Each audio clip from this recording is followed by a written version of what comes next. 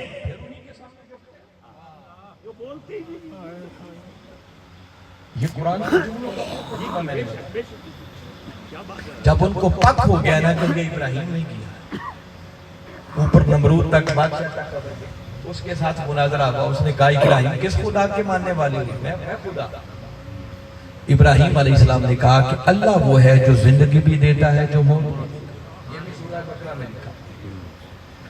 وہ پاگل آدمی آگے سے کہنے لگا ابراہیم یہ زندگی اور موتوں میں بھی دیتا ہے۔ اس نے ایک آزاد گلی میں پھرنے والے شخص کو بلایا، قتل کروا دیا، فرمایا دیکھو، اور جس کو سزائے موت ہو چکی تھی اس کو بری کر دیا، کہا دیکھو زندگی دیکھو۔ ابراہیم علیہ السلام الجھے نہیں، سمجھ گئے کہ یہ مینٹل کیس ہے۔ قرآن آگے کہتا ہے، آپ نے اتنی بات سنی، فرمایا ان اللہ یأتی بالشمس من المشرق فأتی بها من المغرب۔ اچھا اگر زندگی موت تو دے سکتا ہے تو سن، میرا خدا وہ ہے جو سورج کو مشرق سے نکالتا ہے، تو خدائی کا دعویٰ کرتا ہے تو ذرا مغرب سے نکال۔ فَبُهِتَ الَّذِي كَفَرَ، وہ حقہ لگا۔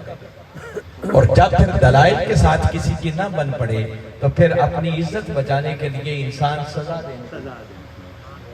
فیصلہ کر دیا گیا بس ابراہیم کو جلا دیا۔ جب ان کے جلانے کا فیصلہ ہوا تو ابراہیم کو آزاد تو نہیں چھوڑا ہوگا نا۔ اب لکڑیاں اکٹھی کرنا شروع کی، ایک چیخا تیار کی گئی اور کئی ہفتوں تک لکڑیاں اکٹھی کی گئی۔ عورتیں منتیں مانتی رہی، میرا یہ کام ہو جائے میں لکڑیاں لگا۔ اور کہتے ہیں جیسے جیسے وہ لکڑیاں جمع کرتے تھے ابراہیم علیہ السلام دیکھ دیکھ کے خوش ہوتے تھے۔ کسی نے پوچھا ابراہیم تمہارے جلانے کا اہتمام کر رہے ہیں تم خوش ہوتے؟ آپ نے بڑا پیارا جملہ فرمایا خوش اس لیے ہوتا ہوں کہ امتحان جتنا بڑا ہوتا ہے نا اس کے بعد کرم بھی اتنا ہی بڑا ہوتا ہے۔ تو چاہتا ہوں ذرا یہ زور لگائی لے گی۔ آگ کا علاؤ تیار ہو گیا، شعلے آسمان تک بلند ہونے شروع ہو گئے۔ اب پرابلم بنی کہ ابراہیم کو پھینکیں کیسے؟ قریب کوئی نہیں جا سکتا۔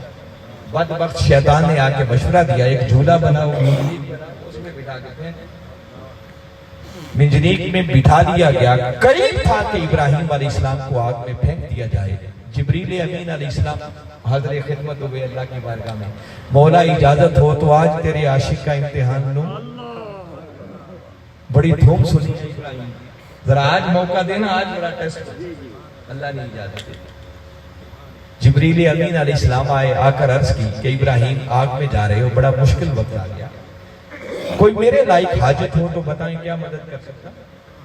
ابراہیم علیہ السلام نے سنا, سن کر فرمایا جبریل ویسے تو بندہ ہے ہی سراپا حاجت, مگر سن لے ایسی کوئی حاجت نہیں ہے جس کے لیے تیری مدد کی ضرورت.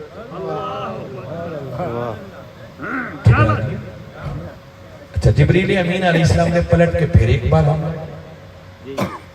پھر عرض کرنے لگے کہ اچھا ابراہیم میں سمجھ گیا ہوں, مجھ سے مدد مانگتے ہوئے شرم آتی ہے, مگر وقت تو بڑا کڑا آ گیا ہے, مشکل ہے, اگلے ہی لمحے آ گیا, تو چلو مولا سے مدد مانگو. وہ آپ کا رب ہے, تم اس کے بندے ہو, تو مولا سے مدد مانگنے میں کیا ہے. قربان جائیں ابراہیم علیہ السلام کے جواب پر فرمانے لگے کہ جبریل جس خدا سے مدد مانگنے کی بات کر رہا ہے وہ خدا میرے حال سے مجھ سے بھی زیادہ آگاہ ہے.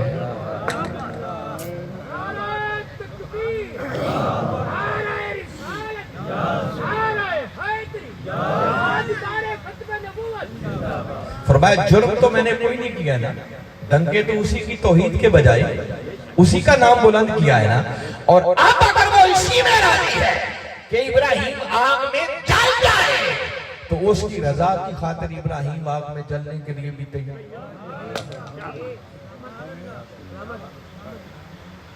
باری تعالیٰ نے فرمایا ابراہیم علیہ السلام کی زندگی تمہارے لیے بہترین نمونہ ہے. میں نے بتایا کہ امتحانات لمبے چوڑے نہیں ہوتے, گھڑی ایک آدھی ہوتی ہے, بس وہ آپ کامیابی سے گزار دیں, آگے کرم کے دروازے کھلتے ہیں. دیکھو نا اس مولا نے ہم سے لے کر کیا کرنا, اس کے پاس کوئی کمی, اسی نے دیا ہے, لے بھی اسی نے لینا ہے. یہ اس کا کرم ہے کہ دے کر پھر آزماتا ہے کہ اچھا بندہ میرے دیے ہوئے میں سے کچھ میری راہ میں بھی دیتا ہے. جب جبریل امین علیہ السلام کو بھی آپ نے نو کر دی اور اللہ سے بھی مدد نہیں مانگی اور انہوں نے ان کو آگ میں پھینک دیا, تو بس ادھر سے پھینکا ادھر پھر باری تعالیٰ خود بولے, اور قرآن میں باری تعالیٰ نے وہ جملہ قیامت تک کے لیے محفوظ کر دیا. فرمایا قُلْنَا يَا نَارُ كُونِي بَرْدًا وَسَلَامًا عَلَىٰ إِبْرَاهِيمَ. فرمایا لوگوں پھر ہم نے آپ خاص لفظ ہے قُلْنَا. قُلْنَا کا کیا معنی ہے, ہم نے کہا. باری تعالیٰ کہہ رہا ہے اگر یہ لفظ نہ ہوتا تو آج بات پھر بھی مکمل ہوتی. اے آگ میرے ابراہیم پر ٹھنڈی, بات سمجھ آ جاتی ہے. اللہ نے کہا, باری تعالیٰ نے قُلْنَا کے لفظ کہہ کر بتا دیا کہ لوگوں میرا ابراہیم وہ مرد مومن ہے کہ جس نے اس امتحان کے وقت خود مجھ سے مدد مانگنا بھی گوارا نہیں کیا. دیکھو نا, بندہ کمرہ امتحان میں بیٹھا ہو, پیپر حل کر رہا ہو, اور پیپر حل کرتے کرتے ممتحن سے کہہ دے کہ میری تھوڑی مدد کر دو. میری بات سمجھ آ رہی ہے.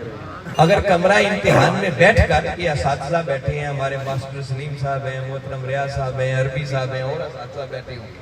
دیکھو نا, بچہ کمرہ امتحان میں بیٹھ کر ایگزامینر کو کہے تھوڑی سی مدد کر دو, یہ سوال مشکل آ گیا, وہ امتحان نہیں رہے گا, وہ تو کوئی اور شکل بن جائے گی. ابراہیم وہ مرد مومن ہے, انہیں کہا امتحان ہے, تو امتحان میں پھر خالق سے بھی مدد نہیں, اس کی رضا پر راضی.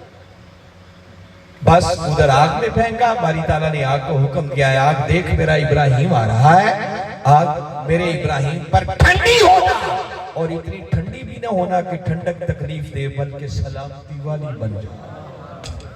اور چشم فلک نے دیکھا کہ آگ کا کیا کام کہ بندہ جائے تو جلائے نہ, وہی آگ گلزار. میں نے بتایا چند لمحے ہوتے ہیں امتحان کے, اگر بندہ وہ کامیابی سے گزار دے تو پھر آگے کرم ہی کرم ہے. ہم اول تو اس راہ کے مسافر ہی نہیں ہیں, اور اگر چل بھی پڑے تو پہلا ہی جھٹکا لگے تو ہمارے قدم اکھڑ جائے.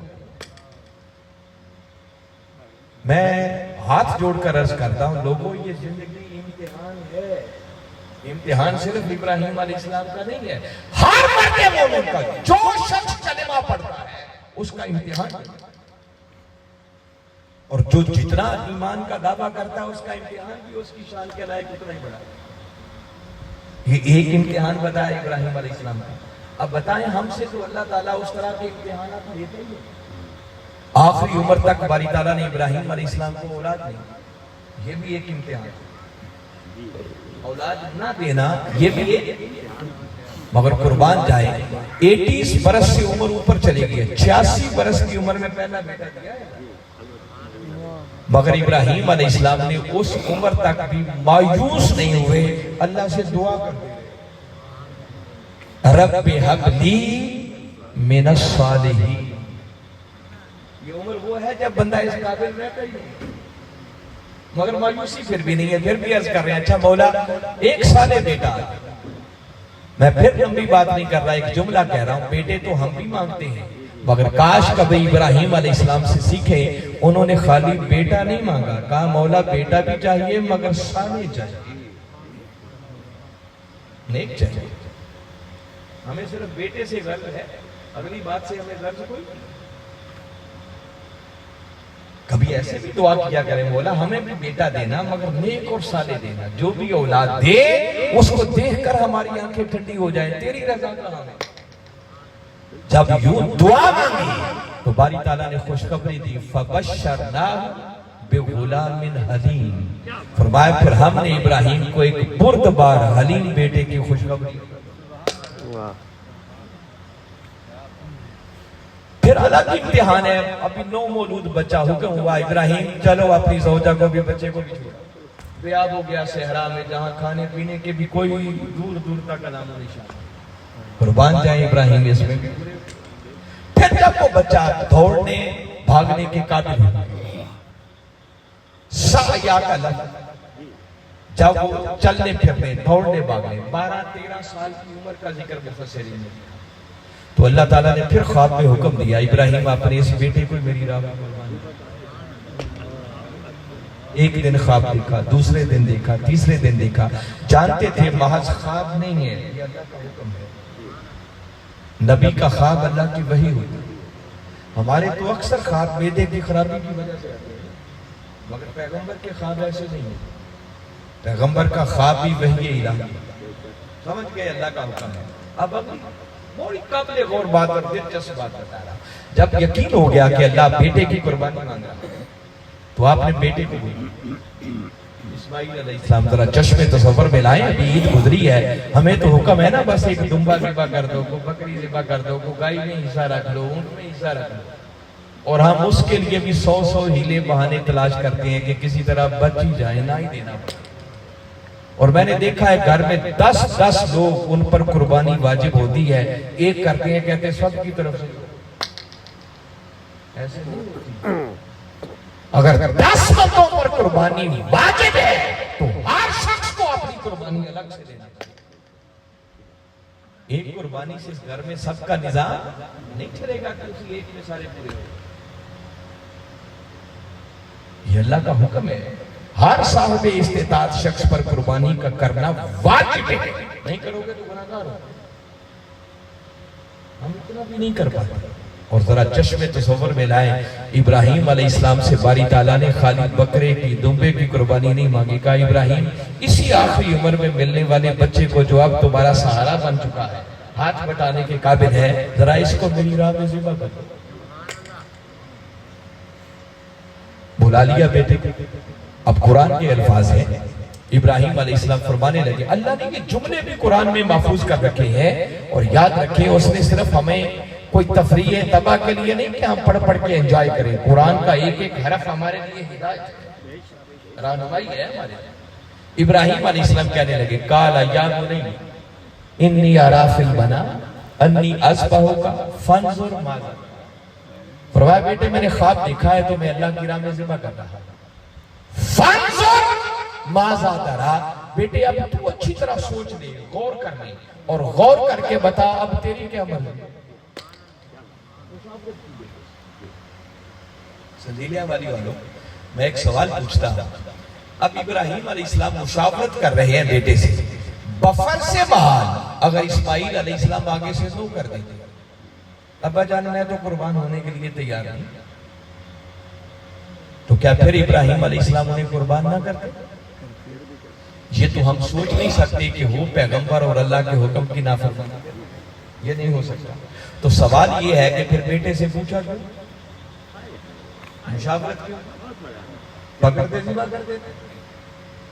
ابراہیم علیہ السلام ایک تو جائزہ لینا چاہ رہے تھے کہ جس بیٹی کی تربیت کر کے یہاں تک لایا ہوں، ذرا دیکھو نا آج بیٹا جواب کیا دیتا ہے۔ اور یہ وہی کرتا ہے جس نے تربیت کا حق ادا کیا۔ اور جن والدین نے کبھی سوچا ہی نہ ہو بیٹا جدھر جاتا ہے چلتا بیٹا، انہوں نے کیا سوچنا ہے؟ ابراہیم علیہ السلام سے سیکھو، اولادیں جواب کیسے دیتی ہیں، انہوں نے والدین کی فرمانبرداری کیسے کرنی ہے، یہ سب کچھ بعد میں ہے۔ والدین کا فریضہ پہلے ہے، ان کے لیے خود رول ماڈل بنائیں، گھر کے ماحول کو اتنا اچھا بنائیں کہ بیٹے بچے خود بخود اس ماحول سے دین سیکھتے چلے۔ اولادوں کے لیے پہلی درسگاہ وہ ماں کی گود اور گھر کا ماحول۔ اگر باپ 5 وقت کی نماز نہیں پڑھتا، کبھی صبح اٹھ کے قرآن کی تلاوت فجر کی نماز پڑھنے کی توفیق نہیں ہے، اور سوچے کہ بیٹا تہجد گزار بن جائے، تو یہ کبھی ممکن خود کو بدلنا ہوگا، پھر اولادیں زیادہ۔ خیر یہ ایک الگ سبجیکٹ ہے۔ تو ابراہیم علیہ السلام نے پوچھا، اس لیے پوچھا کہ ذرا دیکھو نا بیٹا کیا جواب دے۔ اور دوسری ایمان افروز بات بتانا چاہتا ہے، اصل اس میں ایک بہت بڑی حقیقت پوشیدہ ہے۔ ابراہیم علیہ السلام نے بیٹے سے اس لیے مشاورت کی کہ مجھے تو حکم ربانی ہو چکا ہے، میں نے تو بیٹے کو قربان کرنا ہی کرنا ہے۔ بیٹے سے اس لیے پوچھا کہ اگر بیٹا بھی اسے حکم خدا سمجھتے ہوئے خود قربان ہونے کے لیے تیار ہو جائے تو عمل تو ایک ہی ہونا ہے، اس میں بیٹے کے بھی درجات بڑھ جائیں گے۔ مجھے تو یہ کام کرنا ہی کرنا ہے، اگر اس کی بھی رضامندی شریک ہو جائے، شامل ہو جائے، اور یہ بھی خود حکم خداوندی سمجھ کر قربان ہونے کے لیے تیار ہو جائے، تو اللہ اس پر بھی کرم کے دروازے کھولے۔ قربان جائے اسماعیل علیہ السلام کے جواب پر۔ جب اتنی بات سنی کیا ادب سے لبریز جواب دیا۔ قرآن نے وہ جملہ بھی دیا، قال یا ابت افعل ما تؤمر ستجدنی انشاءاللہ من الصابرین۔ عرض کرتے ہیں ابا جان جو اللہ کا حکم ہوا ہے کر گزریے، اگر میرے مولا نے چاہا تو آپ مجھے صبر کرنے والوں میں سے یہ اسماعیل علیہ السلام کا جواب تھا، جس پر اقبال بول پڑا تھا کہ یہ فیضان نظر تھا یا کہ مکتب کی کرامت تھی، سکھائے کس نے اسماعیل کو آداب فکر۔ اس ادب سے جواب دینا اسماعیل کو کس نے سکھایا؟ اب میں اینڈ کر رہا ہوں، بڑی غور سے سنیں آگے قرآن کے جملے۔ قرآن آگے کہتا ہے فَلَمَّا أَسْلَمَا، جب دونوں نے سر تسلیم خم کر دیا، باپ بیٹا قربان کرنے کے لیے تیار ہو گیا اور بیٹا جان قربان کرنے کے لیے تیار ہو گیا۔ وَتَلَّهُ لِلْجَبِينِ، اور باری تعالیٰ نے قرآن میں لکھا ہے کہ جب ابراہیم نے پھر بیٹے کو پیشانی کے بل لٹا دیا، ان کے گردن پر سوئی رکھا، وَنَادَيْنَاهُ اَيَّا ابراہیم قَدْ صَدَّقْتَ الرُّؤْيَا اِنَّا كَذَلِكَ نَجْزِي الْمُحْسِنِينَ۔ بس جب ابراہیم نے ان کو زمین پر لٹا لیا، چھری گردن پہ رکھ دی، باپ بیٹے نے سر جھکا دیا، سر تسلیم خم کر دیا، تو باری تعالیٰ کہتے ہیں پھر ہم نے آواز دی، ابراہیم تو نے خواب سچ کر دیا، اب تیری جزا لینے کا وقت ہے، قضا کی چھری کو روک لے۔ بس اللہ نے جنت سے بھیجا ہوا دھمبا آیا اور وہ وہاں ذبح کر دیا۔ تو میں نے ایک بات جو ابھی تک بتاتا آ رہا ہوں کہ امتحان کی گھڑیاں چند ایک ہوتی ہیں، اگر آپ استقامت سے ان کو عبور کر جائیں تو پھر آگے کرم کے دروازے کھل جاتے ہیں۔ اللہ نے لے کے کیا کرنا ہے وہ تو صرف تمہارا جاتا ہے، بندہ پکا کتنا ہے، مجھے مولا کہتا ہے مگر مجھ پر ایمان کتنا۔ اس لیے حاضرین مکرم میں نے چاہا کہ آج آپ کو یہ سمجھاؤں کہ ابراہیم علیہ السلام کی زندگی کو جو اللہ نے ہمارے لیے ماڈل اور نمونہ بنایا ہے، تو وہ سیکھو کہ یہ ہماری زندگی بھی امتحان ہے، ہمیشہ نگاہ مولا پر رہے۔ اس نے زندگی گزارنے کے لیے اپنے محبوب کی سیرت طیبہ کی روشنی میں اپنا ایک نظام ہمیں دے دیا۔ قرآن اور سنت دو ہی چیزیں ہیں، اگر اس قرآن اور سنت کے مطابق زندگی گزاریں گے تو سمجھو یہ دنیا سنور جائے گی، اور اگر دنیا سنور گئی تو وہ جو سمندروں جیسی آخرت ہے وہ خود بخود کامیابی سے اور اگر اس زندگی میں آنکھیں نہ کھولی، اپنی آخرت کی فکر نہ کی، اپنے آپ کو اللہ اور اس کے رسول کے سپرد نہ کیا، اور واللہ یہ بتا رہا ہوں خود کو اللہ اور اس کے رسول کے سپرد کر کے دیکھو، ان کے بتائے ہوئے احکامات کے مطابق زندگی گزارو، خدا کی قسم زندگی میں حسن آ جائے گا۔ سبحان اللہ۔ وہ یہ نہیں کہیں گے کہ آج سے کھانا بند، آج سے کاروبار بند، آج سے بزنس بند، سارا کچھ چلتا رہے گا، بس یہ ہے کہ یہ دھیان رکھنا ہے، وہ کہتے ہیں کھاؤ مگر حلال کھاؤ، حرام نہیں کھاؤ، کاروبار کرو مگر کسی کو دھوکہ نہ دو، فراڈ نہیں کرو، دیانتداری سے چلو، بڑوں کا ادب کرو، چھوٹوں سے پیار کرو، 5 وقت کی نماز ادا کرو، اللہ نے زکوٰۃ فرض کیا، زکوٰۃ دو، رمضان کے روزے ہیں تو روزے رکھو، اللہ نے استطاعت دیا تو بیت اللہ کا حج کرو، اور جو جو احکامات دیے ہیں اللہ کے کسی حکم پر عمل کرنے سے خدا کی قسم میں ایک ادنا سا طالب علم ہونے کے ناطے بتا رہا ہوں آپ کا نقصان کوئی نہیں ہوگا اور فائدے اتنے ہوگے جو تمہاری عقل سوچ بھی نہیں سکتی۔ بس یہ ہمارے ایمان کمزور ہے جو ہم اس راہ پر چلتے نہیں ہیں، ہم نے صرف اپنی تفریح طبع کے لیے سالانہ پروگرام رکھ لیے ہیں، بس سال بعد میلاد کا جلسہ کرو، بیڑا ہی پار، اللہ اجر دے دے گا، مگر خالی بیڑے پار ایسے نہیں ہوتے، بیڑے پار تب ہوتے ہیں جب ساری کی ساری زندگی کو اللہ اور اس کے رسول کے احکامات کے تابع کر دو، ورنہ ایک ایک لمحے کا حساب دینا پڑے گا۔ میرا کام تھا آپ لوگوں تک بات پہنچانا، میں چاہتا تو آپ کے ذوق کو سامنے رکھ کر ایسی باتیں کرتے جس سے آپ خوب نعرے لگے، مگر میں نے سوچا نہیں، اگر میں ایسا کر کے چلا جاؤں اور ان کو حق بات نہ بتاؤں تو یہ زیادہ، لاکھوں روپے خرچ کیے ہیں ہمارے ظفر صاحب نے، تو کم از کم ہماری تربیت کا کچھ سامان تو ہونا چاہیے۔ میں امید کرتا ہوں کہ میری باتوں کو پھینکیں گے نہیں، اپنی زندگیوں میں چینج لائیں، تبدیلی لائیں، خدا کی قسم جینے کا مزہ آئے گا۔ ہم نے کبھی یہ زندگی جی کر دیکھا نہیں،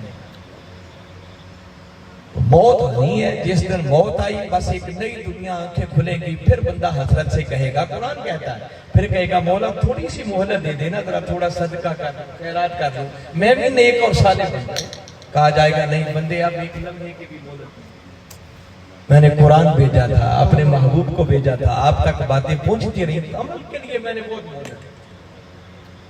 اللہ اور اس کے رسول کے احکامات کے خود کو تابع کرو، انشاءاللہ دنیا بھی سنور جائے گی، اور اگر دنیا سنور گئی تو آخرت خود بخود کامیاب سنور۔ نئی کلمات پر اکتفا کرتے ہوئے بارے دیگر محترم ظفر صاحب، انہوں نے جن بچوں کے عقیقے کیے ہیں ان کے لیے دعا گو ہوں کہ اللہ ان کو ہر شر سے محفوظ رکھے، ان کو اللہ کا صحیح بندہ اور کمری والے آقا کا صحیح غلام بننے کی توفیق عطا فرمائے، ان کی زندگی میں باری تعالیٰ آسانیاں پیدا فرمائے، اور جو کچھ میں نے کہا ہے سمجھ کر مولا ہمیں بھی اس پر عمل پیرا ہو کر اپنی دنیا اور آخرت کو سنوارنے کی توفیق عطا فرمائے۔ وما علینا الا البلاغ۔